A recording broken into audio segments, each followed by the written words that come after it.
إن الحمد لله نحمده ونستعينه ونستغفره ونعوذ بالله من شرور أنفسنا ومن سيئات أعمالنا من يهديه الله فلا مضل له ومن يضلل فلا هادي له وأشهد أن لا إله إلا الله وحده لا شريك له وأشهد أن محمدا عبده ورسوله.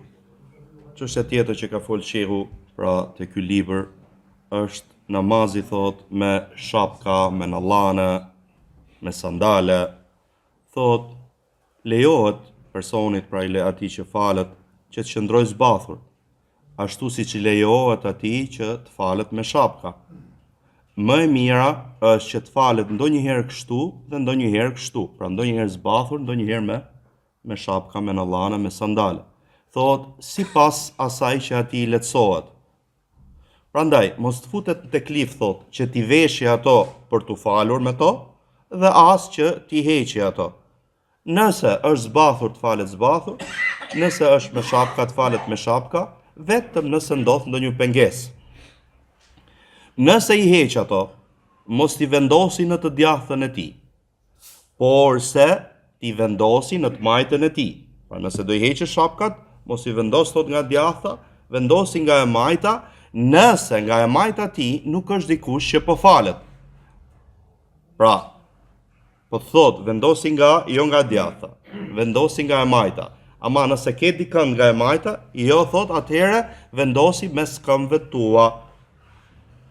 Thot, me këtë, pra për këtë gjë ka ardhur hadithi sakt, ose ka ardhur urdhri, orientimi nga pejgamberi sallallahu alaihi wasallam. Këto janë fjalët e shehut, po shka thënë këtu diçka, një dobi, thot, ka një tërheqje vëmendje me lehtësi, me butësi, që mos t'i vendosi përpara. Pra mos t'i vendos shapkat përpara. Thot, kjo është një edukat që shumë ose shumica atyre që falen e kanë cënuar. Thot, i shef ata, pra si e kanë cënuar këtë edukat, thot, i shef ata që falen drejt shapkave tyre, për do të thot që i kanë vendosur përpara. Këtë ka përmend shehu për sa i përket namazit me shapka, me nallana apo me sandale.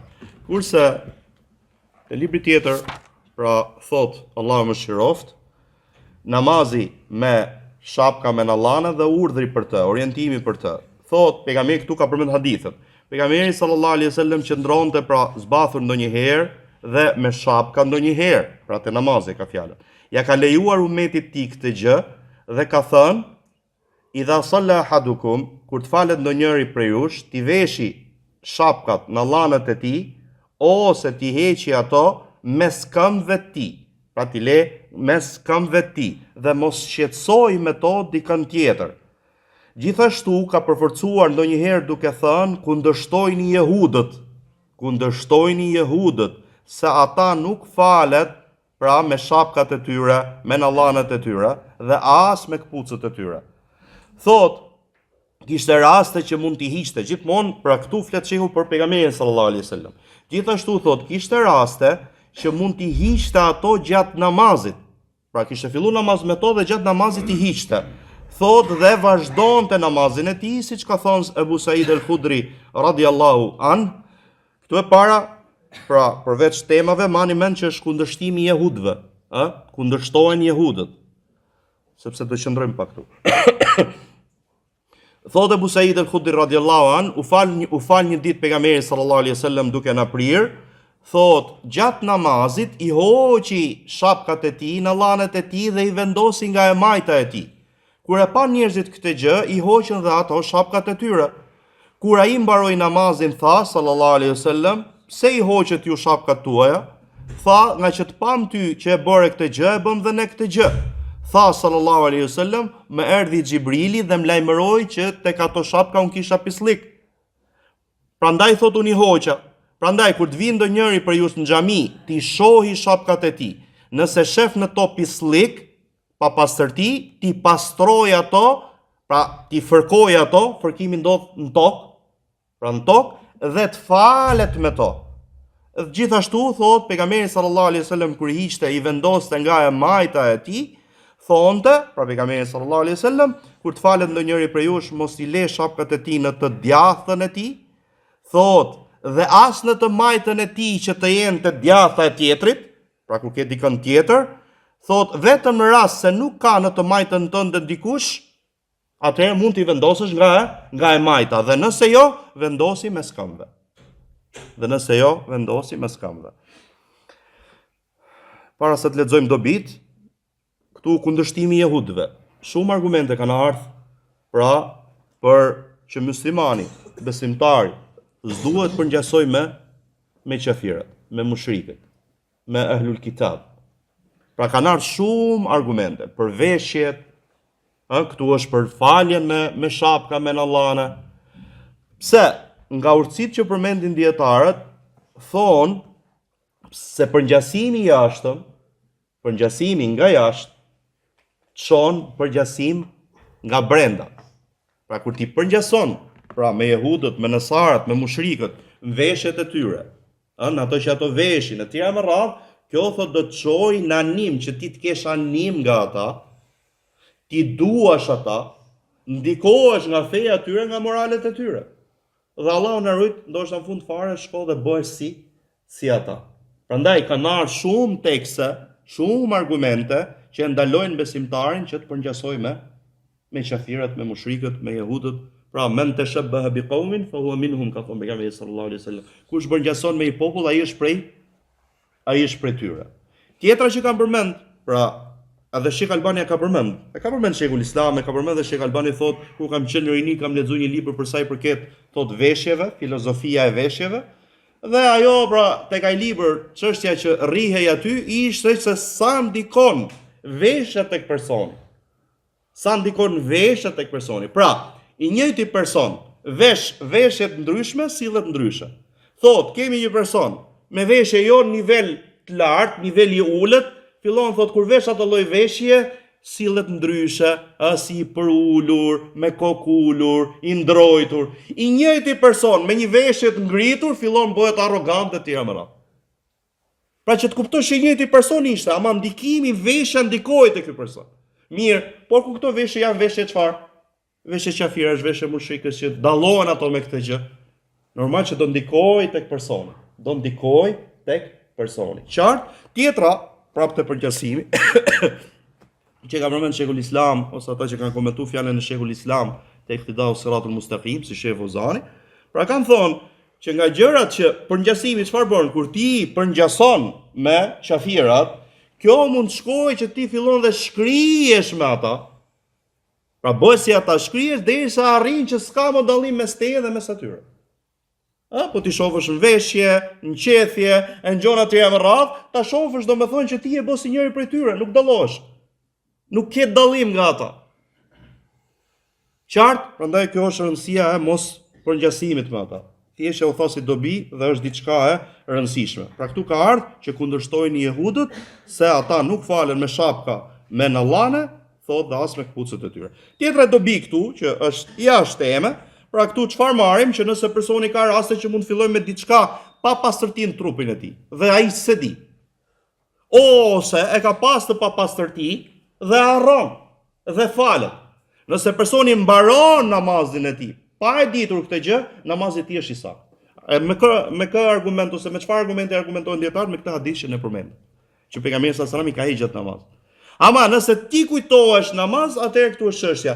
Ke mundësi që ta heqësh atë gjë ku ke papastërti dhe ta vazhdosh namazin? Boje këtë gjë. Siç ka ndodhur me pejgamberin sallallahu alajhi wasallam. Pra i ka heqë nallanet dhe ka vazhduar namazin. Ama nëse ajo papastërtia është diçka në auretin tënd, atëherë normal ti ke nevojë ta ndërpresësh namazin dhe ta fillosh nga fillimi. Qartë, këto ishin dobi që u thanë gjatë haditheve. Kthehemi tek dobit që kanë thënë dietarët, pra Sheikh Albani vetë në librin bazë, pra në librin e madh, thotë, Allahu më shëroft, them, se te ky hadith përfitohet se është i pëlqyer namaz, këtu thotë është i pëlqyer namazi thotë me shapka, me nallane. Sot sepse pejgamberi sa më ka nxit për këtë gjë, ka urdhëruar për këtë gjë dhe e ka arsyetuar duke thënë që të kundërshtohen jehudët. Dhe minimumi që përfitohet për kësaj është që kjo është e pëlqyer, megjithse aparenca është që është obligim, por se nuk jetë kjo për qëllim. Pra është e grada diçka e pëlqyer. Thot, pra argumenti që tha më parë tregon që është diçka e pëlqyer. Tjetër, pra, kjo ishte dobia që kjo gjë që u tha këtu është diçka e pëlqyer. Pastaj kalojmë te tema tjetër. Tema ka thonë Allahu më shiroft, namazi mbi mimber. Mimberi është vendi ku hipën imami ditën e xumas. Namazi mbi mimber. Thot Allahu më shiroft, Sheikh Albani thot lejohet që imami të falet në një vend të ngritur, si mimberi, që t'i mësoj njerëzit. Pra, sepse normal kur imami hypën mimber, e shohin njerëzit, është vendi ngritur. Thot që t'i mësoj njerëzit. Qëndron atje në këmbë, pra qëndrimin e këmbë e bën mimber. Jep tekbir, lexon, bën ruku duke qenë mimber, pastaj hecën, thot tërhiqet mbrapa, që të bëj, thot, sejdë në tokë, thot, tek baza mimberit. Pastaj, thot, kthehet dhe bën rekatin tjetër, ashtu si që bën rekatin e parë. Pra këtë gjë e ka bë kush? E ka bë pejgamberi sallallahu alaihi wasallam. Tjetër këtu për shkak ka dobit, siç thamë atje, ta keni dhe dobi. Këtë shpesh herë kam gjuar dietarë që argumentohen me këtë për lëvizjen namaz. Shumë ka raste ndoshta që ti mund të kesh nevojë namaz që të lëvizësh mbrapa, dikush mund të tërheqi, ose ke nevojë që të shfaqet gjatë namazit dhe ke nevojë ndoshta të lëvizësh para apo mbrapa. Thot, ky është argumenti që pejgamberi sallallahu alajhi wasallam i është dash nevoja që të lëvizi. Pra këtu tani nuk bonte dot sejdë me mimber. Çka ka bë? Është tërheq, është zbraps dhe ka bë sejdë tek baza e mimberit. Pra, për këtë argumentohen ose për këtë përmendin dietarët këtë gjë. E njëjta gjë ka thonë këtu, pra ka përmend hadithi si ka ardhur, thotë është fal pejgamberi sallallahu alaihi wasallam një ditë mi mimber dhe shifet dobia këtu dhe mimberi i tij ishte me 3 shkallë, qëndroi në këmbë aty, dha tekbir njerëzit, pra tha Allahu Ekber, than dhe Allahu Ekber njerëzit që ishin pas tij, duke qenë mimber. Pastaj thot bëri ruku duke qenë mimber, më pas thot u ngrit dhe u zbraps deri thot pra arriti gjendja derisa bëri sejdë thot te baza e mimberit. Më pas u kthye dhe bëri të njëjtën gjë siç bëri rekatin e parë, derisa mbaroi për namazit të tij dhe ju drejtua njerëzve duke i thënë: "O ju njerëz, unë e bëra këtë gjë që të më pasoni dhe të merrni shembull dhe të mësoni prej meje namazin tim. Wali ta'lamu salati, që ta dini, ta mësoni namazin tim. Ta mësojnë pra sahabët se si është fal pejgamberi sallallahu alaihi wasallam apo se si falet pejgamberi sallallahu alaihi wasallam." Ktu tani ka përmend një dobi. Ky është syneti thot mimber, pra mimberi si duhet të jetë, mimberi ditës xumas si duhet të jetë, thot ky është syneti mimber që të jetë thot 3 shkallë, jo më shumë. Po shtove më shumë se 3 shkallë, thot është bidat, pra që ka ndodhur kohën e Umayya Beni Umayya, thot dhe ky bëhet shpesh herë bëhet shkak që ndërpritet safi. Pra mimberi duhet të jetë 3 shkallë. Pra kjo është çështja tjetër. Pastaj thot, pra ka kaluar në një temë tjetër, kaq mjafton te kjo. Ka kaluar në temë tjetër, Allahu më shërof, duke thënë është obligim namazi drejt sutrës dhe afrimi drejt sutrës. Para se të kalojmë këtu, më kujtoj një çështje tjetër. Kur forëm te namazi me shapka apo me nallane, shepim bazë dhe dietar tjerë, pra tregojnë që kjo gjë është synet, po mos të harrojmë, pra nuk kjo çështje duhet të ketë parasysh. Nëse je në xhami me tapet, pra këtu duhet me pas parasysh pse? Thot sepse ti mundesh ta thot atë tapet ta bësh pis, do shaj ke kpucët varet si i ke, apo ato nallanet, apo shapkat, pra kur ka xhami të shtruara me tapet, atëherë këtu duhet me pas kujdes. Pra mos me pris tapetin dhe mos me shqetësu njerëzit. Qartë? Te kjo, pra më kujtu te çështja e namazit me nallane apo me shapka. Tjetër, pra obligim, është obligim namazit drejt sutrës dhe afrimi afër pra sutrës. Thot, është obligim që personi, kjo ishte tema, është obligim që personi të falet drejt pra sutrës. Nuk ka dallim, a je në xhami, a je diku tjetër. A xhamia madhe, është xhamia vogël. Sepse fjala pejgamberit sallallahu alaihi wasallam është e përgjithshme, mos u fal vetëm se drejt sutrës dhe mos le askënd që të kaloj përpara, nëse dikush refuzon, ti thot shtyje me forcë. Pra kjo fjala tu ka tilhu e sqarojnë dietarët, siç do vi që ta shtysh me forcë, thot sepse me të është shejtani. Këtu te fjala është obligim, normal ky është mendimi i shehut, edhe ka përmend argumentet për këtë, shumë dietar tjerë thonë që është synet i fortë apo është synet, nuk arrin deri në gradën e obligimit. Ama Sheikh Albani Allahu mëshiroft ka këtë mendim që sutra është obligim. Thot, është obligim të afrohesh drejt sutrës, sepse pejgamberi sallallahu alaihi wasallam ka urdhëruar me këtë gjë dhe tani tregon distancën. Ishte mes vendit ku ai bënte sejdë dhe mes murit që ai falesh drejt tij, thot, pra sa ishte distanca sa të kalonte një dele. Pra, vendi ku ti bën sejdë dhe muri që në këtë rast ishte si sutër, tek sa ishte kjo distanca sa të kalonte një dele.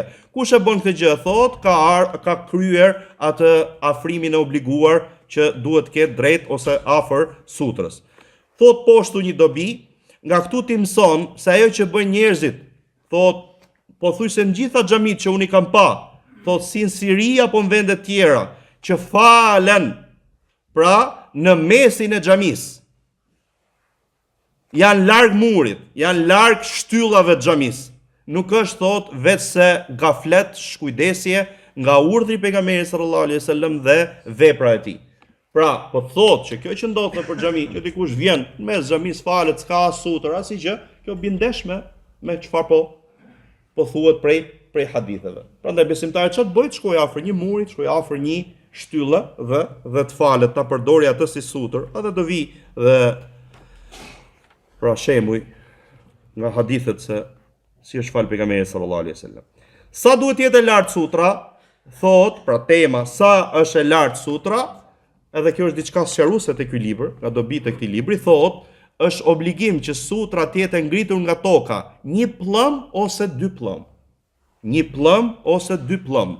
Pejgamberi sallallahu alaihi wasallam ka thënë, kur ndonjëri prej jush vendos para tij si fundi i samarit kafshës ti. Pra, deveja, si që ka, ne themi zakonisht ai gomori ka samarin, apo kali. Deveja ka te fundi i samarit, kur ropi mbështetet, ajo quhet muakharatur rahl.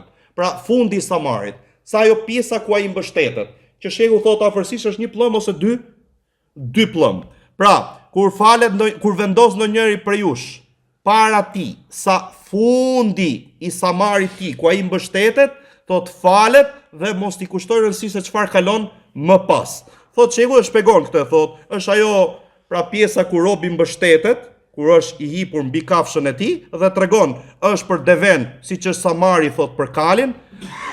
Thot dhe këtë hadith ka orientim se të vendoset një vizë në tokë nuk është e vlefshme dhe hadithi që është transmetuar për këtë është i dobët. Edhe kjo është e rëndësishme se kanë ca transmetime që nëse robi për shembull duke fal me i toka me diçka, nuk ka çat vendosi sutër, ka thuhet te këto hadithe që mund të bëj një vizë tokë. Dhe kjo i mjafton. Sheikh Albani çfarë po thotë, kjo gjë nuk vlen se hadithi që ka ardhur për këtë, pra sheikhu thotë është anon që hadithi është i dobët. Atëherë nuk vlen që të bësh një vizë. Thotë gjithashtu, pra që të orientohet direkte te sutra, edhe kjo është e rëndësishme. Sheku do më sqaroj diçka, ndoshta do ja lexoj fjalën e Sheikh Rabis që vjen te kjo, pra ti drejtohesh drejt sutrës, sepse kjo është ajo që kuptohet dukshëm prej urdhit pejgamberit sallallahu alaihi wasallam, kurse që ta anosh majtas ose djathtas, sepse kanë ato transmetime dobta që ti mos i drejtohesh sutrës direkte drejt, por se të marrësh pak majtas ose djathtas. Dhe sheku thotë mos e bëj këtë gjë. Mos e bëj këtë gjë. Pra që të marrësh pak majtas ose djathtas. Pra që ta persona që e bëjnë këtë gjë që mos i drejtohet asaj drejt, sepse kjo thot nuk është e saktë. Do ju lexoj inshallah dhe i përgjigjesh Sheikh Rabis, Allahu më shëroft. Gjithashtu thot, është e lejuar që personi të falet drejt një shkopi të vendosur të ngulur në tokë ose diçka tjetër. Mund të falet drejt një peme, drejt një shtylle, drejt gruas që është e shtrirë pra në krevat. Gruaja është shtrirë në krevat, e ke përpara, mund ta përdorësh atë si sutër. Pra gruaja është e shtrirë thot në krevatin e saj, apo në tokë është e shtrirë dhe është mbuluar me jorgan apo me batanie, thot, gjithashtu falesh drejt kafshës edhe nëse është deve. Edhe nëse është deve. Pastaj ka thonë namazit drejt varreve. Këto janë çështjet pra që shehu përmbledhur i ka përmend tek çështja e sutrës. Normal që do lexojmë tani se Çfarë ka thënë te libri që është pak më i gjatë, jo te libri bazë, te libri që është pak më i gjatë, pastaj lexojmë dobi prej dietarëve për çfarë u tha. Thot Allah më shiroft, pra pejgamberi sallallahu alaihi wasallam këtu e ka vendosur temën sutra dhe obligueshmëria e sutrës. Thot pejgamberi sallallahu alaihi wasallam qëndronte afër sutrës. Sa ishte mes tij dhe mes murit 3 parakra, 3 kut. Thot ose ishte mes vendit ku ai bënte sejdë dhe murit, kuptohet kë rast muri ka qenë sutra. Pra, ishte mes tij dhe mes murit 3 parakra, ose transmetimi tjetër mes vendit ku ai vendoste përballin për sejdë dhe murit sa të kalonte një dele, siç u tha, pra tek shkurtimi. Dhe thonte që mos u fal vetëse drejt një sutreje dhe mos le dikën që të kaloj para teje, nëse ai refuzon, insiston që të kaloj, atëherë ti shtyje me forcë, sepse me të është karin shejtani. Dhe do sqarojmë edhe këtë. Thotë gjithashtu thonte, kur të falet ndonjëri për jush drejt një sutre, të afrohet prej saj që mos t'ia ndërpresi shejtani namazin. Gjithashtu kishte raste ku ai e kishte si qëllim mundohej që të falej te një shtyllë që ishte në xhamin e tij. Thot që ku këtu poshtë prej dobive, thot sutra patjetër duhet ta ketë pra sutrën imami dhe ai që është falet veçmas, edhe në një qoftë kjo, edhe nëse është xhami e madhe. Thot ka thënë Ibn Hani, nga nxënësat e Imam Ahmedit, pra se do vi një çështje që diskutohet te dietarët për shembull kur janë harem, kur janë Mekka apo në Medinë. Si është çështja e sutrës atje? Qartë? Pra, do ngjoni nga shehu dhe unë do ju lexoj pra një dietar tjetër që mendon ndryshe, pra, ka mendim ndryshe, thjesht që ta keni parasysh. Megjithëse ajo që këshillohet, pra ngjoni këto fjalë të shehut, Allahu ja shpërbleft dhe mëshiroft. Thot, ka thënë Ibn Hani tek çështjet e Imam që ku ka pyetur Imam Ahmedin, Allahu mëshiroft, thot mpa Abu Abdullahi, pra Imam Ahmedi, një ditë dhe unë isha duke falur dhe nuk kisha sutra dhe isha me të një xhami të madhe. Dhe më tha Imam Ahmedi, thot përdor sutre diçka. Dhe përdora sutër një burr. Pra, u fala mbas një burri, mbas një personi. Pra, thotë shehu këtu ka orientim nga imami, nga Imam Ahmedi Allahu mëshiroft, se nuk ka dallim për përdorimin e sutrës mes xhamis të madhe dhe xhamis të vogël. Dhe kjo është haku, kjo është e vërteta. Dhe kjo është diçka që e kanë cënuar, nuk e kryen këtë gjë shumica atyre që falën. Te gjitha vendet që un kam udhëtuar, dhe për këtyre vendeve është Saudia, thot që më është dhënë, thot mundësia që lëvizja, thot për herë të parë në Rexhepin e këtij viti, thot 1410 hijretit. Prandaj dietarët duhet, thot, që t'i tërheqin njerëzve pra për rëndësinë e sutrës, t'i nxisin për këtë gjë, t'i sqarojnë gjykimet e saj. Dhe gjithashtu ky gjykim përfshin Mekën dhe Medinën. Ky gjykim, pra sutra, çështja e sutrës përfshin Haramenin, thot Mekën dhe Medinën. Pra 2 haremet. Thot gjithashtu që pejgamberi sallallahu alaihi wasallam kur falej në hapësirë, që nuk kishte diçka sutra, thot merrte një hesht dhe e ngulte, e vendoste atë dhe falej drejt saj. Pra falej drejt saj dhe njerëzit ishin pas tij.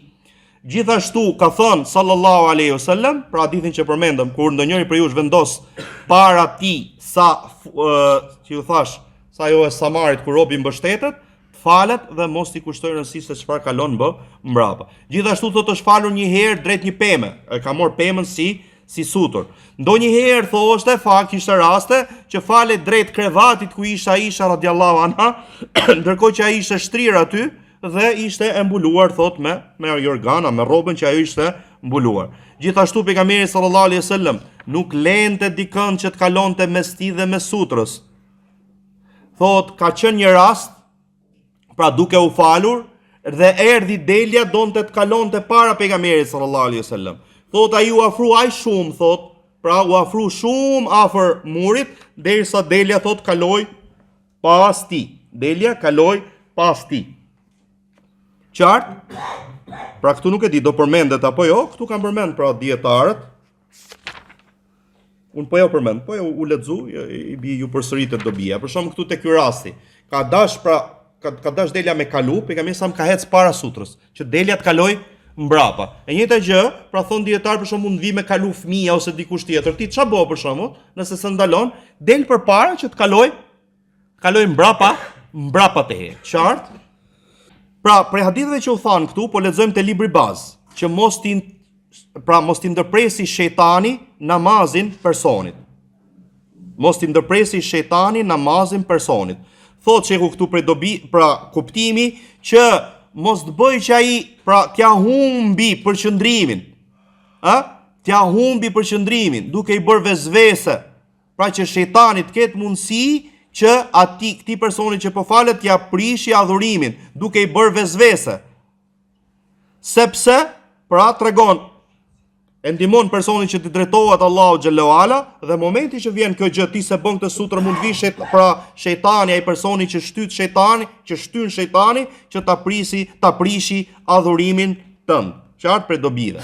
Tjetër, pra para se tregojmë dobi tjetër, ka përmend shehu këtu se kush është ajo gjëja që ta prish personit namazin.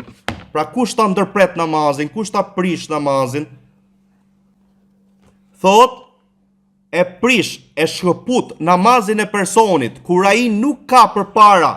Pra haj sa u tha masa e sutrës, thot femra që ka mbush moshën, gomari dhe qeni i zi. Qeni i zi, i tha Abu Dharri radiallahu an, o i dërguari i Allahut, thot si është çështja e ziut dhe jo i kuq, pra pse i zi dhe jo i kuq? Thot pejgamberi sallallahu alaihi wasallam se qeni i zi është shejtan. Qeni i zi është shejtan. Do flasim, do flasim. Ta kalojmë edhe këtë të varreve sepse ka fol namazin për çështë drejt varreve, pastaj prapë është kthy sutrës, se prandaj që t'ju lidhen gjitha çështjet. Por se çështja e namazit drejt varreve normal që do ndaloj më mbrapa. Thjesht do ta lexoj që të lexoj këto çështje të tjera. Thot, është i ndaluar namazi drejt varreve. Thot, nuk lejohet që personi të falet drejt varreve në formë absolute, qofshin këto varret e pejgamberëve ose dikujt tjetër. Vetëm tu pra çështja 23 ka vendosur shehu këtë çështje. Pastaj ka kalu prapë te sutra. Thot, është ndaluar që personi të kaloj para atij që falet, qoftë dhe Mesxhidil Haram, qoftë dhe në Qabe. Thot, nuk lejohet që personi të kaloj para atij që falet. Nuk lejohet. Kur ai thot pra ka sutra dhe nuk ka dallim me saj, thot qofshti në harem apo në xhami tjetër. Të gjitha thot, pra gjykimi është i njëjtë që nuk lejohet. Ka thënë pejgamberi sallallahu alaihi wasallam, sikur ta dinte ai që do të kaloj para atij që falet se çfarë ka prej kujt? Prej gjynafit, do ishte më mirë që të qëndronte 40. Nuk është përcaktuar 40 vite, a 40 muaj, do ishte thot për të më mirë që të qëndronte 40 se sa të kalonte para atij që falet. Pra që të kaloj mes tij thot në vendin ku ai bo sejdë. Kurse, thot shehu poshtë, kurse hadithi se pejgamberi sallallahu alaihi wasallam është fal te vendi ku bëhet tawaf, thot pas sutra, thot nuk është hadithi sakt. Dhe nëse do ishte i sakt, nuk ka aty qartësi se ata kanë hecur, kanë kaluar mes tij dhe vendit ku bonte sejdë pejgamberi sallallahu alaihi wasallam. Tjetra, dobia tjetër, është obligim që të pengohet, që ndalohet. Pra ai që do të kaloj para atij që falet, qoftë dhe në harem, qoftë dhe në Qabe. Nuk i lejohet thot personit që falet, pra nuk i lejohet personit që falet drejt një sutre që të lejet dikën që të kaloj thot para tij. Për hadithin që ne përmendëm. Gjithashtu ka thonë pejgamberi sallallahu alaihi wasallam, kur ndonjëri prej jush falet thot drejt një sutreje dhe do dikush të kaloj para tij, ta ndaloj atë. Thot sa të ketë mundësi. Thot, ta bëj këtë gjë, thot e ka thënë këtë gjë 2 herë. Nëse ai refuzon, atëherë ta shty me fortë, thot, sepse ai është shejtan. Gjithashtu thot, kjo është dobia, që mu kujtu çështja e fëmis. Thot, mund të hecësh sot përpara, afër të afrohesh te sutra, që të ndalosh lëvizjen, që të pengosh lëvizjen, pra që të eci dikush të kaloj para teje. Thot, lejohet që personi të eci një hap përpara ose më shumë, që ta pengoj dikën që nuk është i obliguar që të kaloj para tij, si kafsha ose fëmia. Hadithi ka ardhur për kafshën. Gjithashtu edhe fëmia do me kalu hec përpara që mos të eci para teje, mos të kaloj përpara, të kaloj mbrapa.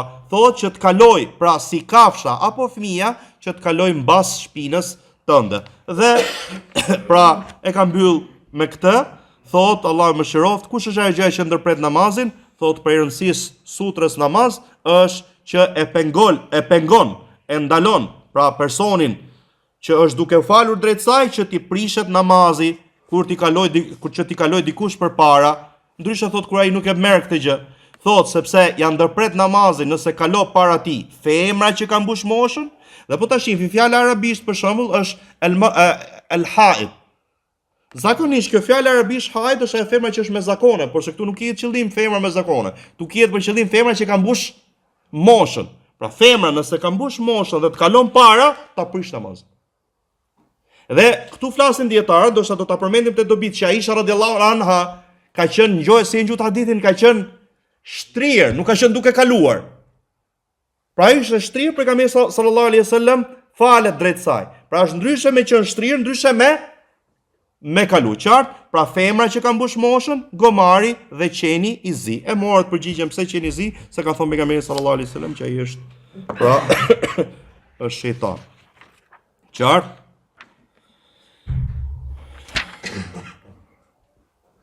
Dobit,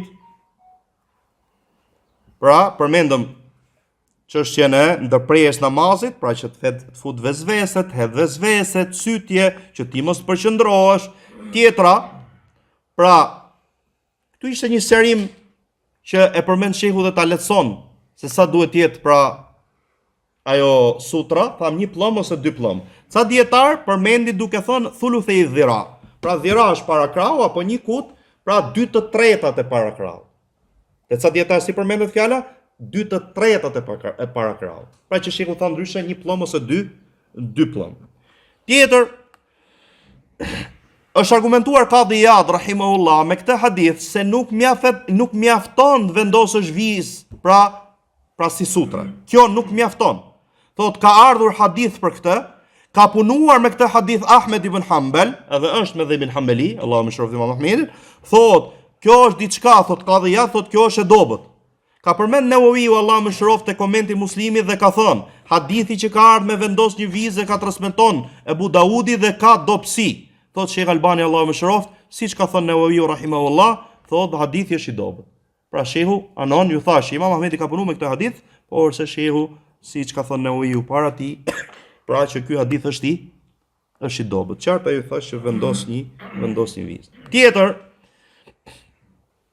kjo fjala muqatale, ç'a të bësh me atë që do me ka kalu, ju thash që ta shtysh atë. Është shejtan, ç'a do thot? Thot vepra ti është vepër shejtani. Sa dietar kanë thonë, sepse këtu është shejtan. Si kuptohet kjo? Thot, kanë thonë disa dietar që vepra ti është vepër shejtani ose kihet për qëllim shejtani për njerëzve. Siç ka ardhur thot një transmetim se ka me të shejtan.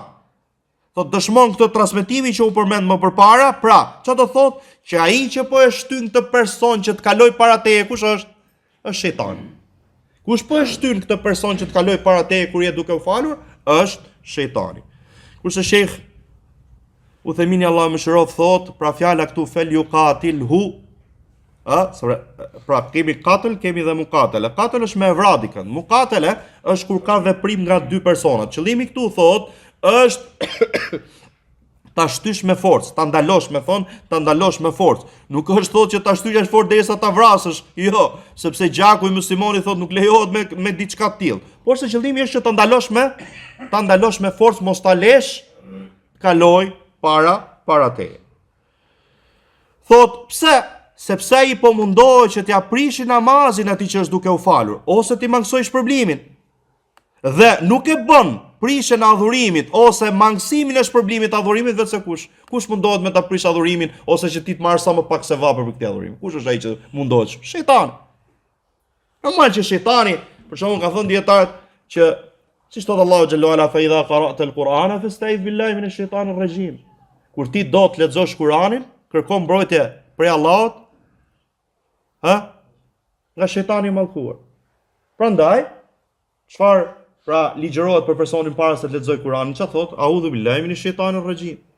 Ka thënë dietar të kuptimi, pra që ti kërkon mbrojtje, strehim Allahu xhallahu ala që shejtani të bëj dëm në fen tënde ose në dynjan tënde. Pra në fen tënde si të bën ai? Ç'a mundohet me të bë? që urdhresa që Allahu xhallahu ala ti ka urdhëruar ti mos ti veprosh. Ndalesat që Allahu xhallahu ala ti ka ndaluar ti veprosh. Qartë? Prandaj robi i kërkon mbrojtje Allahu xhallahu ala, prandaj pra kur ti lexon duan e hapjes, pastaj çfarë vjen mas duas hapjes namaz? A'udhu billahi minash shaitanir rajim, ose siç do vim më mbrapa, a'udhu billahi samil alim minash shaitanir rajim min hamzi wa nafthihi wa nafthihi. Inshallah do vim më mbrapa. Pra, sepse shejtani është ai që mundohet t'ia prishi namazin robit ose thotë mangësoj shpërblimin. Pra, vepra ti është vepër shejtani, pra nuk është qëllim se ai vetë është shejtan. A ne kemi përmend edhe herë tjera, dhe mësime hershëm, që siç kemi kam përmend, ka ardha jetë që ka pra shejtan njeri dhe shejtan xhin. Shejtan njeri kush është? Ai i keqi për njerëzve. Që çfarë mundohet që ti humbi njerëzit, ti ftojnë shirk, ti ftojnë adhurimin dikujt tjetër përveç Allahut, ti në humbje, në devijim. Prandaj Sheh Fozani një nga pyetjet që pyetet thuhet, a janë bidatçit njerëzit e devijuar shejtan njeri? Po thotë janë për shejtanëve njerëz. Pse? Se mundohet që njerëzit ti humbin. Ky person tani po e shtyn shejtani që të vinë dhe të prishi adhurimin e robit. Pra, qëllimi këtu është që ai do të kaloj, po e nxit shejtani që të kaloj para personit që t'i prishi adhurimit. Dhe s'ka dyshim thot se çdo kundërshtim i Allahut është prej shejtanit. Çdo kundërshtim i Allahut është prej shejtanit dhe nefsit që të urdhron shumë për të këqija. Dhe çdo bindje është prej melekut që të nxit dhe të shtyn meleku dhe nefsi i qet. Qartë? Tjetër, kjo fjala pejgamberit sallallahu alaihi wasallam sikur ta dinte ai që do të kaloj para atij që falet, ka thënë Newawi rahimahullah te komenti Muslimit, sikur ta dinte se çfarë gjunafi ka, do të zgjidhte që të qëndronte 40 dhe mos ta bënte këtë gjë. Pra, kuptimi i këtij hadithit që është një ndalesë shumë e fortë dhe një friksim shumë i madh që mos të kalosh para atij që falet. Do të thotë më poshtë, thotë shehu më poshtë, kjo tregon se kjo është prej gjunafeve të mëdha. Allahu na ruaj. Prej gjunafeve të mëdha është të kalosh para atij që falet. Thotë kjo tregon, thotë prej dovje po, kjo tregon që është prej gjunafeve të mëdha. Mirë, çështja tjetër. Pra kur kemi imamin dhe imami ka sutra, mund të kalosh ti tek xhamati mbrapa? Thot shehu, prej dobive, t'ja u lexoj edhe këtë. Thot, hadithi Ibn Abbasit që u përmend, e kanë nxjerrë thot 6 imamllarët. Kur thon 6 imamllarët, Buhari, Muslim, Abu Daud, Tirmidhiu, Nesai Ibn Majah. Thot, ka ardh Ibn Abbas radiallahu anhuma, pra i hipur me një gomar, dhe thot isha afër mbusjes moshës. Pejgamberi sallallahu alaihi wasallam ishte duke u falur, duke i pryer njerëzit Mina në haxh. Thot, nuk i ishte drejtuar një muri. Thot tu që Sheikh Albani këtë, çfarë e ka konsideruar pra të dobët që kundërshton hadithet e sakta, sepse ka dietar që me këtë argumentojnë që sutra nuk është obligim. Thot pse? Se kemi këtu thot Ibn Abbasi për kur ka ardh e ka pa pejgamberi sa jo drejtuar mbi një mur, drejt një muri. Atëherë thot këtu pra i biçë se shfal pa sutur. Thot Sheikh Albani këtë ka bë dobët dhe thon të dietarët, pra thon që nuk do të thot kjo që me që nuk ishte drejt i muri, mund të ketë pas diçka sutër, diçka tjetër. Diskutimet që bëjnë që është sutra obligim apo s'është obligim. Unë ja u tha që në fillim që shehu thot obligim, dietarët e tjerë thonë që është synet apo syneti fort, po gjithsesi, sado që ka kundërshtim, besimtarit mundohet që gjithmonë mos falet pa sutur. Qartë? I kthehemi kësaj. Thot pra dhe pejgamberi sallallahu alaihi wasallam po i printe njerëzit Mina, nuk ishte drejtuar thot një muri. Un kalova thot para safit. Pra ishte safi dhe kaloi Ibn Abbasi radiallahu anhu. Zbrita e lash thot gomarin të kulloste, hyra në saf dhe askush nuk kritikoi për këtë gjë. Pra, tani nëse vjen dikush dhe thot, pra që ja, shifi Ibn Abbasi ka kalu, thot shehu këtu, hadithi siç ka thon Ahmedi, pra Imam Ahmedi Allahu mëshiroft, nuk ka argument këtë sepse gomari thot, nuk ka kalu para pejgamberit sallallahu alaihi wasallam, kalu para kujt? Safit mbrapa. Ka thënë Ibn Abdul Barr rahimahullah, pra për dietarëve maliki, për dietarëve të mëdhenj, Hafidhul al-Maghrib, ju kam thonë që në vitin 463 Hijretit kanë vdek dy dietar të mëdhenj. Njëri i është thonë Hafidhul Mashriq, tjetri është Hafidhul Maghrib. Hafizi, pra në hadithe të tjera më radh i lindjes dhe tjetri i perëndimit. Pra në Andaluzi, Ibn Abdul Barr ka qenë nga Andaluzia, Spanja e sotme. Kush ishte pra hafizi i perëndimit? Ka qenë Ibn Abdul Barr. Po i lindjes ka qenë Khatib al-Baghdadi, Allah e mëshiroft të dy. Ka thënë Ibn Abdul Barr, thot, kur ndonjëri pra është duke u fal, hadithi, mos ta lej atë që ta kaloj, pra nëse do dikush mos ta lejoj, thot, kjo është e veçantë për imamin ose për atë që falet vetëm. O kur je imam, o kur je vetëm. Kurse xhamati nuk ka problem nëse kalon dikush para atij për shkak këtij hadithit i Ibn Abbasit. Dhe e gjitha kjo nuk ka khilaf mes dietarëve. Çu ka thënë Ibn Abdul Barr. Pra, nuk ka problem nëse ti kalon para xhamatit. Qartë? Normal, kam përmend disa dietarë që robit mundohen nëse ke mundësi tjetër mos më kalu para nëse i shqetëson dhe i shpërqendron ato që janë duke u fal. Ama për tu lejuar edhe për çështje prishje namazit, kjo thot ka ardhur ky hadith. E kam pyet Sheikh Rabin ajo fetva që ju thash, Allah më shëroft, pra ta vendosës thot sutra namaz nga e djatha apo nga e majta pak, a është vepër e saktë? Thot ka ardhur hadithi dobët, ka ardhur një hadith, po është hadithi dobët. Pra kuptimi i këtij hadithit është që ti mos i drejtohesh sutesh drejt për drejt, por se të marrësh pak majtas apo djathës. Thot ky hadith thotë shehu, thot është i dobët. Qartë? Siç thot Sheikh Albani, po thjesht desha ju jap dhe dobi tjetër. Ju thash, pra kjo fjalë që përmend Sheikhu Allah më shëroft, pra Sheikh Albani, nëse zgabohem me fjalën e Sheikhu Theminit, pra edhe në haram, thot Sheikhu Themini vetëm nëse je duke u fal, ndoshta jetë tawafi, njën që njerëzit ku janë të bëu tawaf, normal aty hakun kush e ka? Hakun e kanë ata që janë duke bëu tawaf, ose thot je duke u fal nëpër rrugë ku kalojnë njerëzit, atëherë këtu është çështja sutrës, pra është problem sutra. Ama vend tjetër ti duhet të kesh sutër. Ka dietar tjetër që kanë mendim tjetër, desha tu lexoj që ta dini edhe këtë. Sheikh Ibn Bazi Allah më shëroft për këtë çështje ka mendim tjetër, thot, për sa i përket haremit, thot, nuk është ndaluar që të kalosh para atij që falet. Thot, dhe nuk e ndërpret namazin, nuk ta prish namazin, këto tre gjëra që janë përmend hadith. Pra, gruaja që ka mush moshën, gomari dhe qeni zi. Pse thot, ka ardhur një hadith por se është i dobët, por se kanë ardhur disa transmetimi nga Ibn Zuberi dhe tjerë, pse? Se haremi ka zahmet, ka popull të madh, është vështirë thot me gjithat popullsi dhe me gjithë ato njerëz që ti të ruhesh nga dikush, pra që të kaloj para teje. Thot e njëjta gjë thot është xhamia pejgamberit sallallahu alaihi wasallam dhe xhamit ku ka zahmet madh, ku robi nuk ka mundësi, është shumë e vështirë që ti të ruhesh që të kaloj dikush para teje. Allahu xhallahu ala ka thënë, kini frikë Allahun, jeni devotshëm sa keni mundësi. Gjithashtu ka thënë, nuk e mundson Allahu robin përtej mundësisë. Dhe gjithashtu thot ka thënë pejgamberi sallallahu alaihi wasallam, çdo gjë që ju ndaloj prej saj largoni dhe ajo që urdhroj me të veprojeni sa të keni mundësi. Ky është që ta dini edhe këtë. Por se normal këshilla është gjithmonë që është e njëjta gjë, mos lesh njëri të kaloj dikush qoftë në harem, qoftë Mekë, qoftë Medinë, ama po që duke u fal aty ku hakun e ka dikush tjetër. Ti ikën falësh aty ku njerëzit çfarë? Po bëjnë tawaf, normal hakun e kanë ata që të bëjnë tawaf, ose njerëzit kalojnë rrugë ti zë njerëzve rrugën. Normal këto raste, pra siç fjala e Sheikhu Theminit. Në përgjigje tjetër, që sqaroj diçka pra rreth ndërprerjes namazit, ka thonë shehu el mar'atul haid, pra femra haid, është qëllimi këtu kur ka mbush moshën, thotë Sheikh Ibn Bazi Allah më shëroft, pra nëse të kalon njëri prej këtyre treve, thotë, ngjëni, pra ti ke sutrën. Nëse dikush të kalon matan sutrës, pra ka dallim mes të kalon matan sutrës edhe mes teje dhe mes sutrës. Nëse dikush prej këtyre treve që janë përmend hadith, kalon matan sutrës, nuk ta ndërpret namazin.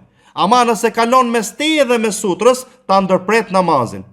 Nëse ti nuk ke sutër dhe të kalon para teje dikush për këtyre treve që është përmend, pra, nëse është mes, pra, distanca që ai të kalon, pra, femra ose gomari ose qenizi, thot sa 3 parakra, 3 kut prej këmbës tënde, pra nëse distanca llogarit nga këmba ku ti po qëndron dhe 3 kut, 3 parakra. Nëse të kalon te kjo distancë ta prish, nëse të kalon më larg se kaq, nuk ta prish. Kjo kur nuk ke sutër. Pra, nëse dikush prej këtyre të treve kalon pranë distancë më të largët se kjo, atëherë nuk ta ndërpret namazin.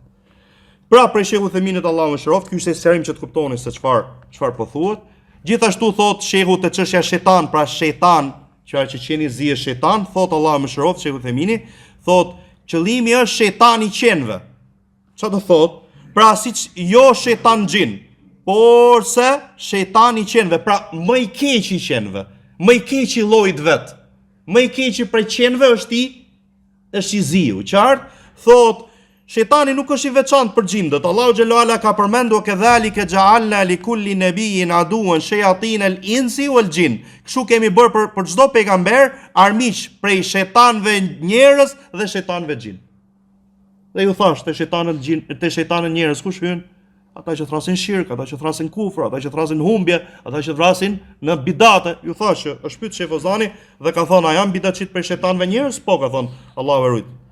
Thot, pra shejtani, siç ka shejtan prej xhinëve, ka dhe prej njerëzve, ka dhe prej kafshëve. Qëllimi këtu është shejtani i qenve, që do thot më i keqi. Dhe për këtë arsye nuk lejohet që ti të bësh gjuhëti me qen till. Me qen zi.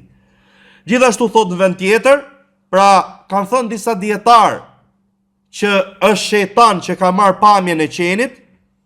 Gjithashtu fjalë tjetër është që shejtani i qenve. Dhe thot siç ka për njerëzve shejtan, ka për xhinëve shejtan, thot dhe kuptimi këtu është pra se ky lloj qeni është më i dëmshmi, pra më i rrezikshëm, jo se është kuptimi se është shejtan që ka marrë pamjen e qenit.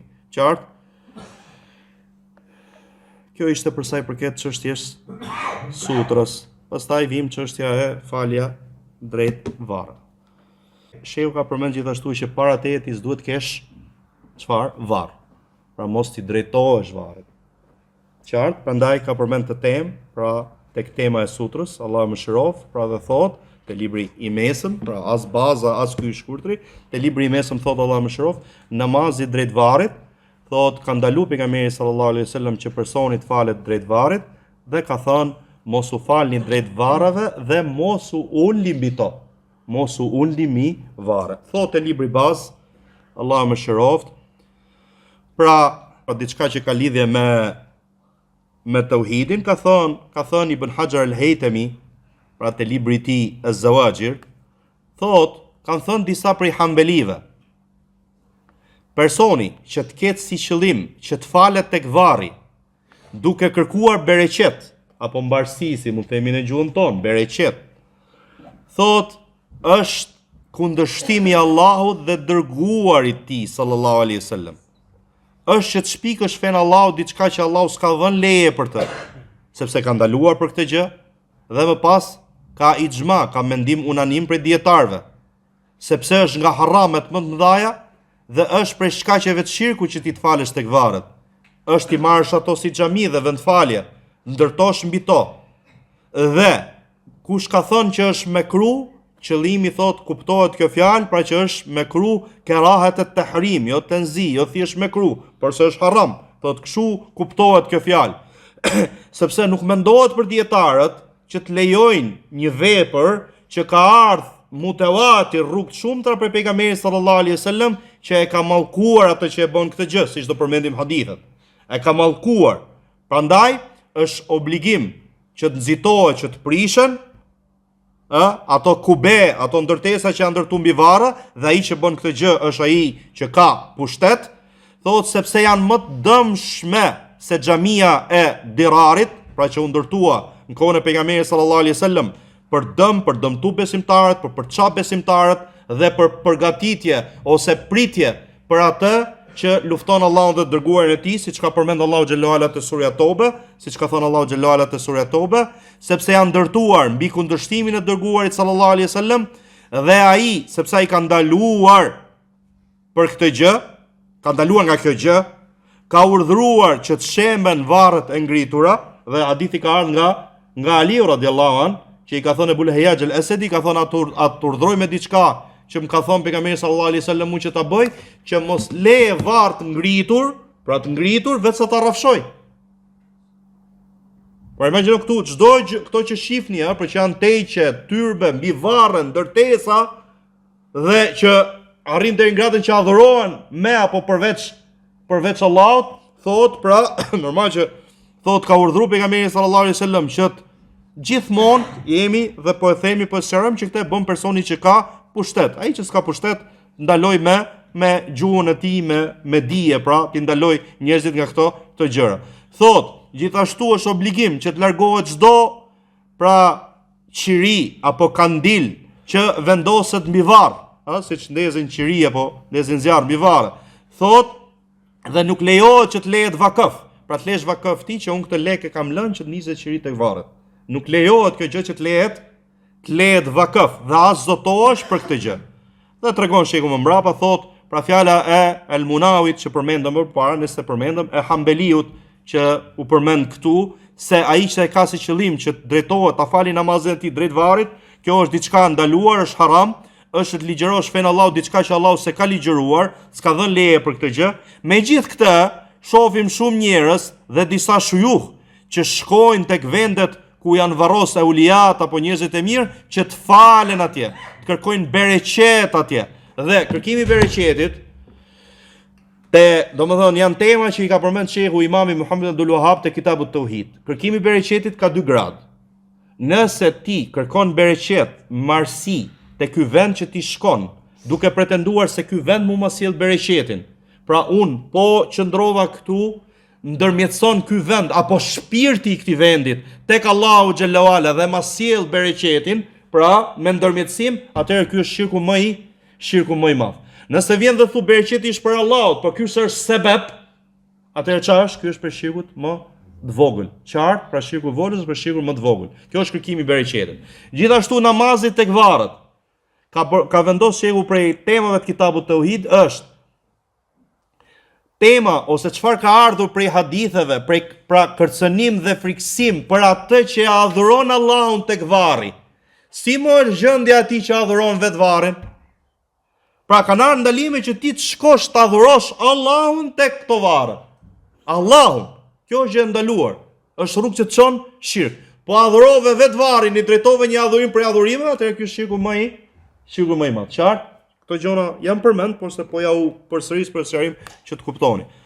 Thot, pra ka dhe prej shujuhve që shkojnë tek këto vende, kanë si qëllim që të falen atje, të kërkojnë bereqet atje, dhe kur i thuhet atyre për këtë gjë, thot, veprat janë sipas qëllimit, niyeti është i mirë. Pra shumë njerëz argumentojnë me niyetin. Dhe ne, pra mësime janë shumëta që kanë përmend dietarët që në fen islame, që i vepër të pranohet tek Allahu xhallahu ala duhet të ketë 2 kushte. Që niyeti të jetë i mirë, pra ti jesh i sinqert për Allahun xhallahu ala dhe veprat të jetë sipas sunetit, sipas rrugës pejgamberit sallallahu alaihi wasallam. Pra nuk mundesh ti ta justifikosh veprën e keqe me niyetin e mirë. Edhe është përmend shpesh historia e Abdullah ibn Mesudit radhiyallahu anhu me ata persona që çfarë bonin dhikër me xhamat, një person pra që i rrindën krye, me guraleca, thoni 100 herë subhanallah, thoni 100 herë alhamdulillah. Edhe çai thot Abdullah ibn Mesud radhiyallahu anhu, i thot, "O se jeni më të mirë se pejgamberi sallallahu alaihi wasallam dhe sahabët." Dhe kjo s'ka mundsi, "O se keni hap derën e humbjes." Kush i ngeli aty? Kjo e dyta, keni hap derën e humbjes. Than subhanallahu Abu Abdurrahman, ne nuk donim vetë se të mirën. Pra u argumentuan me çfarë? Me niyetin e mirë, me qëllimin e mirë. Çai thot Abdullah ibn Mesud radhiyallahu anhu, i thot sa njerëz e duan të mirën, por se nuk e qëllojnë, nuk e arrin. Prandaj shofi si çfarë thot shehu, prandaj po e lexoj këtë për dobi, thon, jo por ne kemi niyetin e mirë, e kemi akiden e pastër. Nëse janë çiltër të kjo, thot kjo gjë nuk i shpëton ata nga përgjegjësia. Sepse veprat bazohen ose merr me atë që robi çfarë, me atë që shfaq. Siç është transmetuar dhe është bazë në Islam, fjala Omerit radhiyallahu an, pra që e kanë marrë dietarët si bazë që ne të marrim përgjegjësi me atë që na shfaq. Çfarë thot Omer radhiyallahu an tek Buhari, ka transmetuar Imam Buhari, Allahu shërof. Thot Omer radhiyallahu an, njerëzit në kohën e pejgamberit sallallahu alaihi wasallam merrshin përgjegjësi sipas shpalljes. Vinte shpallja, nëse dikush thon diçka vinte shpallja. Tani thot shpallja është ndërprerë. ne ju marrim përgjegjësi me çfarë na shfaqni. Kush na shfaq të mirën, ne afrojmë. Kush na shfaq të keqen, ne e largojmë, nuk e besojmë, megjithësa i mund thotë nga mrena jam i mirë. Gjoni fjalën e Omerit radhiyallahu anhu? Prandaj, sepse gjykimet ngrihen mbi atë që robi shfaq. Allahu i di, Allahu i ka në dorë se ça, ose Allahu xhelalu ala është ai që merr përgjegjësi për çfarë robi fsheh. Allahu ta di atë që ti fsheh. Pejgamberi ngjoni tani dhe këtë shembull shehu e jep shpesh, sepse shpesh domethënë me xhliset e shehut, Allahu më shrof kur ka qenë gjallë, Allahu më shrof dhe bërë banorëve të xhenetit e shpërbleft për shërbimin që i ka bërë sunetit pejgamberit sallallahu alaihi wasallam. Shpesh herë domethënë ka rastis me xhliset e tij që mund vi dikush domethënë thoshte shprehje dhe thoshte jetën e kam të mirë. Edhe shehu gjithmonë këshillonte duke i thënë që siç e ke jetën e mirë, mundohu që dhe shprehjen ta kesh të mirë. Dhe shprehjen ta kesh përputhje me shariatin. Dhe shpesh i përmend këtë hadith. Jo çfarë hadith përmendte Allahu më shëroft, që ka përmendur te libri bazë, thot pejgamberi sallallahu alaihi wasallam e ka kritikuar dikën që duke ju drejtua, duke i thënë çfarë do Allahu dhe çfarë do ti o i dërguari Allahu. Çfarë do Allahu dhe ti o i dërguari Allahu. Çife kjo fjala dhe. Kjo fjala dhe këtu, ose kjo lisa dhe këtu, thon dietar në arabisht kupton si diçka të barabartë. Ndryshe po the Allahu më pasi i dërguari. Pra Allahu dhe i dërguari. Çfarë do Allahu dhe çfarë do Allahu dhe ti o i dërguari Allahut. I thot pejgamberi sallallahu alaihi wasallam, a mbëre me Allahun ortak? Shok. Thot ortak? Thot thuaj vetëm çfarë do Allahu i vetëm. Ngjoni tani komentin e shehu. I dërguari sallallahu alaihi wasallam thotë dinte se ai burr, ai person nuk donte që ta bënte ortak me Allahun, pra ta bënte pejgamberi sallallahu alaihi wasallam ortak me Allahun. Ai radiallahu an nuk ishte besuar pejgamberin sallallahu alaihi wasallam vetë se largoheshe prej kujt? Prej shirkut. Nuk e kishte besuar pejgamberin sallallahu alaihi wasallam vetë se të largoheshe prej shirkut. Si ta bënte ai pejgamberi sallallahu alaihi wasallam ortak me Allahun?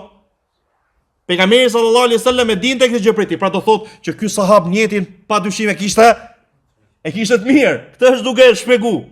Pra pejgamberi sallallahu alaihi wasallam dinte këtë gjë prej tij, por se kritikoi prej tij atë që ngjoi që ai e nxorri me gjuhën e tij, që ta rregullonte dhe përmisonte gjendjen e tij. Prandaj njeriu mos flasi gjëra që të lën të kuptosh apo të keq kuptosh shirk dhe humbje. Thu gjëra bela që mund përmbajnë shirk apo humbje, dhe kur thuhet kritikohesh, ti thuaj e kisha jetën e mirë, qartë? Pastaj vazhdon dhe thot Allahu më shëroft, pra si është çështja këtyre njerëzve që veprojnë vepra të që bin ndesh me shariatin. Ajo që shfaqet për ty është shirk dhe humbje, pastaj e justifikojnë këtë gjë duke thënë që ne njetin e kemi të mirë sipas pretendimit të tyre. Allahu e di thot se shumica e tyre kanë akiden e prishur, ka hyrë shirku në akiden e tyre. E kuptojnë apo se kuptojnë? Thot, dhe kjo është shpërblimi asaj që kanë bë, thot sepse i kanë kthyer shpinën. Pse ka ndodhur kjo gjë? Sepse i kanë kthyer shpinën haditheve të pejgamberit sallallahu alaihi wasallam. Kjo ishte këshilla e shehut që ka thënë këtu dhe desha dëshirosha që t'ja u lexosha. Shehu gjithashtu, prej përpjekjeve që ai ka bëu për mbrojtjen e tauhidit dhe paralajmërimin nga shirku, rrugët e shirkut dhe bidatet, ka shkruar këtë libër, Allahu më shëroft. Titullohet Tahdhiru Sajid min ittikhadhi al-quburi masajid. Paralajmërimi atij që bë sejdë që mos t'i marrë varret si xhami. Mos t'i marrësh varret xhami, pra vend falje. Unë do t'ju lexoj disa hadithe dhe 2 dobi të shkurtra për këtë libër dhe ta mbyllim inshallah për sot. Tek faqja 9, pra ka përmend shumë hadithe, unë do zgjedh disa, ka përmend shumë hadithe. E ka filluar me hadithin e Aishës radhiyallahu anha, ku ajo thot radhiyallahu anha, ka thënë i dërguari sallallahu alaihi wasallam në rastin e smundjes që nuk u çon më prej saj, pra mbas saj smundja ai vdiq. I mallkoft Allahu jehudët dhe nasarat, xifutët dhe krishterët, i morën varret e pejgamberëve të tyre, mesazhit, xhami, vend falje. Thot Aisha radhiyallahu anha, sikur mos ishte kjo gjë, varri i tij do ishte i shfaqur.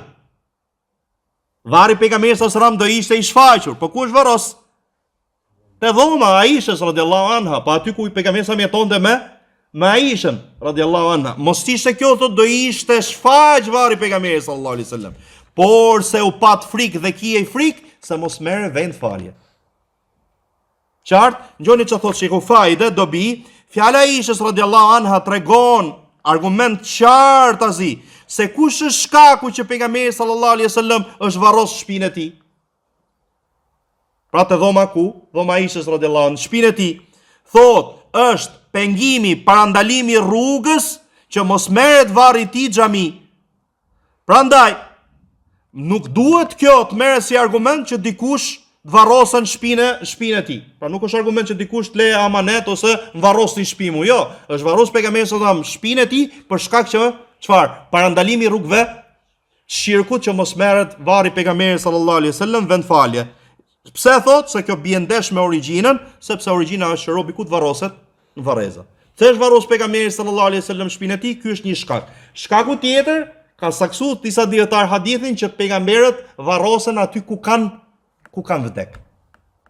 Pejgamberët varrosen aty ku kanë vdek. Dhe pejgamberi sallallahu alajhi wasallam vdiq shtëpinë e tij, pra dhomën që ai jetonte me Aishën radhiyallahu anha dhe aty u varros. Por se ne po flasim për një prej shkaqeve që është parandalimi nga që të merreshe pra varri i tij xhami.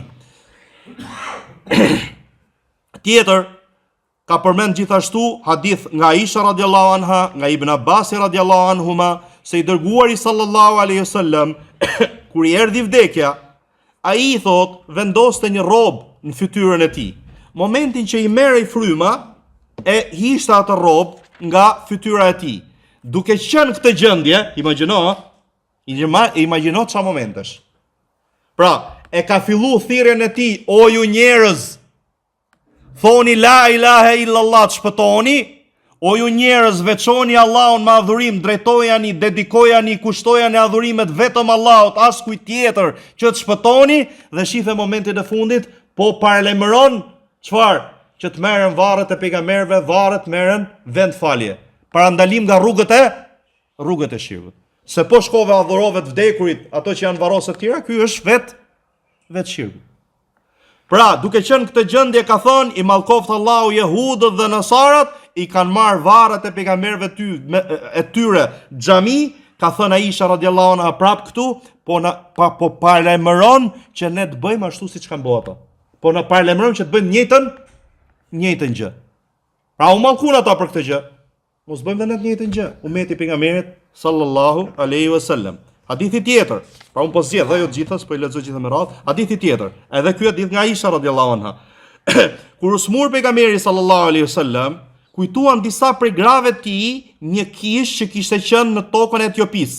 Pra maniment, pra disa prej besimtarëve nga Mekka ku emigruan fillimisht, kur fillon tortura, persekutimet nga mushrikët e Mekës për besimtarët, emigruan drejt Abisinisë apo Etiopisë apo Habeshës.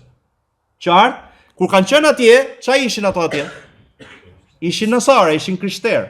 Dhe normal, ai Nexhashi, pari atij vendi pranoi Islamin dhe pejgamberi sallallahu alaihi wasallam i ka fal xhenazen jo në prezencë, mungesë. Qartë?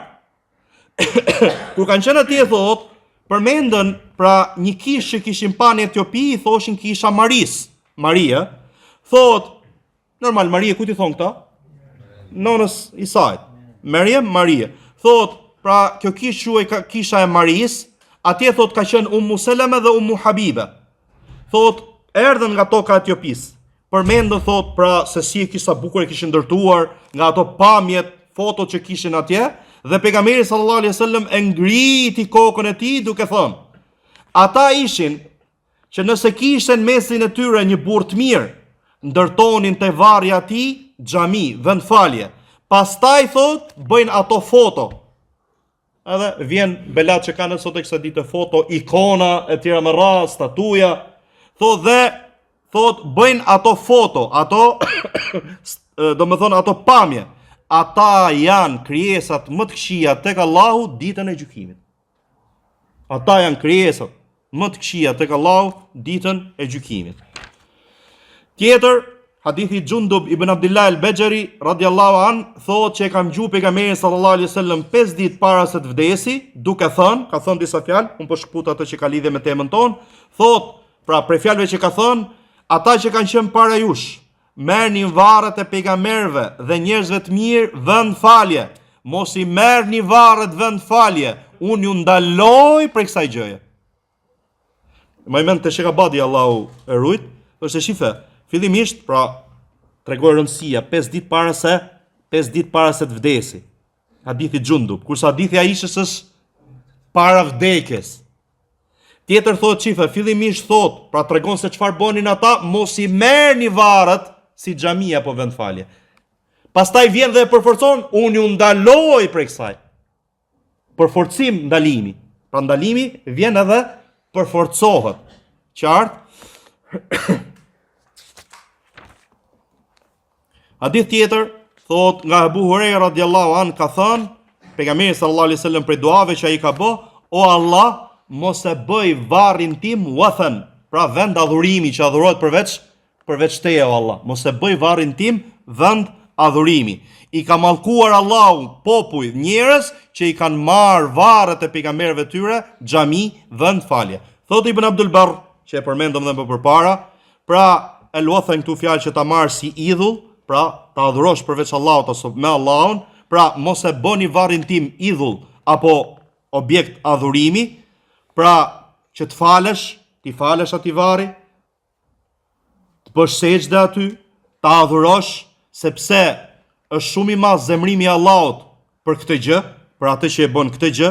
I dërguari sallallahu alaihi wasallam i paralajmëronte shokët e tij dhe gjithë umetin e tij nga vepra e keqe e popujve para nesh, që faleshin drejt varreve të pejgamberëve të tyre dhe i merrin ato kible, pra që i drejtoheshin dhe vend falje, siç kanë bërë idhujtarët apo ata që adhurojnë dikën tjetër përveç Allahut me idhuj dhe të adhuruarit e tyre, bonin sejdë atyre, i madhëronin, wa dhalike çash po e bot këtë gjë, wa dhalike shirkul akbar. Ky është shirku më i madh, thot Ibn Abdul Barr rahimahullah.